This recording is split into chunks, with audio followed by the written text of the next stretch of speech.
Hello mga kamars, at gagawa nga po pala tayo ng banana bread. Ang gagamitin ko nga palang saging ay bungulan. Ito po. Yan po hinog na. Ang pagkakahinog po niya ay kulay green. Yan mga kamars, at atin na pong nabalatan yung ating saging na bungulan. At atin na po ngayong imamash ating saging.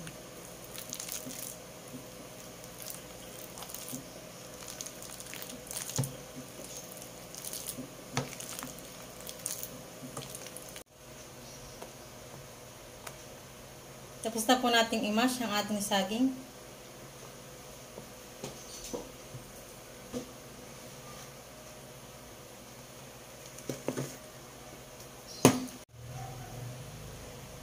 Meron din po tayo dito mga kamars na all-purpose flour. 3 cups. Ayan. Hindi ko na po naipakitang itakal sa inyo. 3 cups po yan. Nalagyan din po natin ng 1/2 teaspoon of salt. Iodized salt. Nalagyan din po natin ng 2 teaspoon baking soda. 1.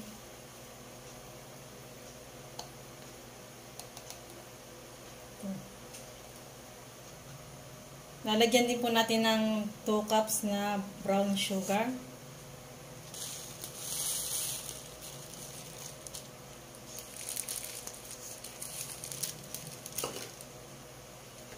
Ito na pong haluin. Mix lang po natin. Mix po lang natin mga kamars.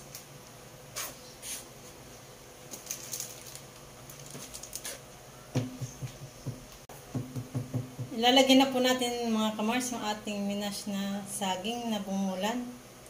Ating pong tatakarin. 1,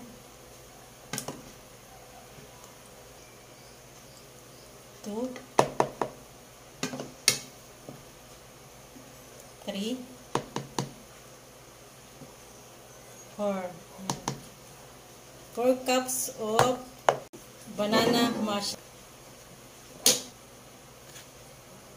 Mix lang po natin mga kamars ang ating naghalo-halong ingredients.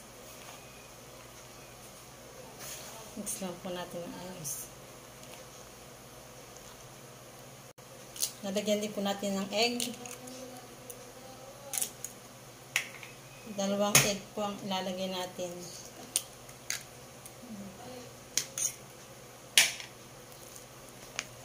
Atin lang pong hahaluin o imimix ang ating mga ingredients na pinagsama-sama.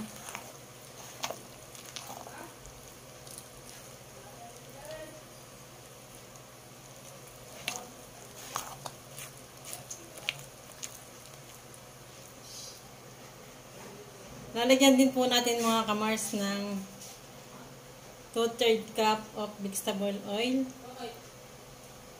1.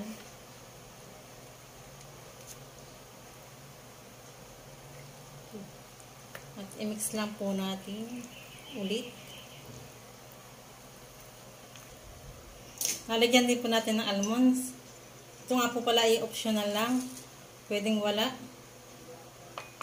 Saka po chocolate chips. 1/3 din po. Optional lang po yung mga yan. Pwede pong wala. Yan. Mix lang po ulit natin.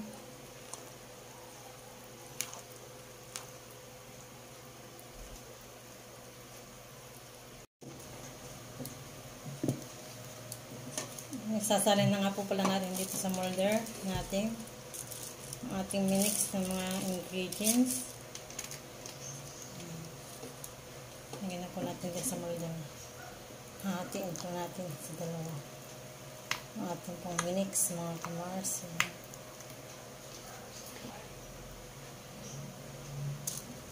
Lalagyan na po natin.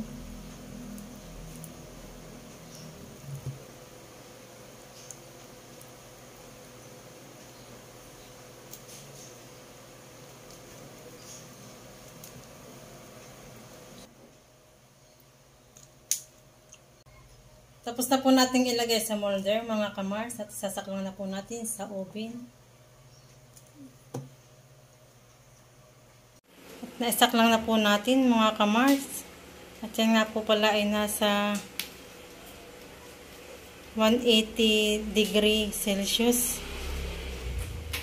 Saka po 45 minutes natin pong inilagay. At yan, hintayin lang po natin ito. Update ko na lang po kayo mga kamars. Update po sa ating banana bread. Yan, at malapit na po siyang maluto. Luto na po ang ating banana bread. Mga kamars, yan na po. Masarap. Masarap po yan. Ang bango. Ang bango po ng saging na ating nilagay. Yung bungulan. Pwede rin po namang lakatan. Kaya lang may nagbigay po sa akin ng bungulan. Kaya yun po ang aking nilagay na saging. Ito nga po pala sa nagbigay. Tinanggal na po natin sa molder ang ating banana bread. Atin pong hihiwain.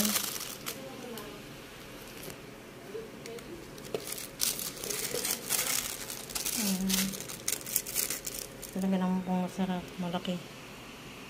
Ayan, at ang kapal po niya mga kamars. Ayan, ang kapal.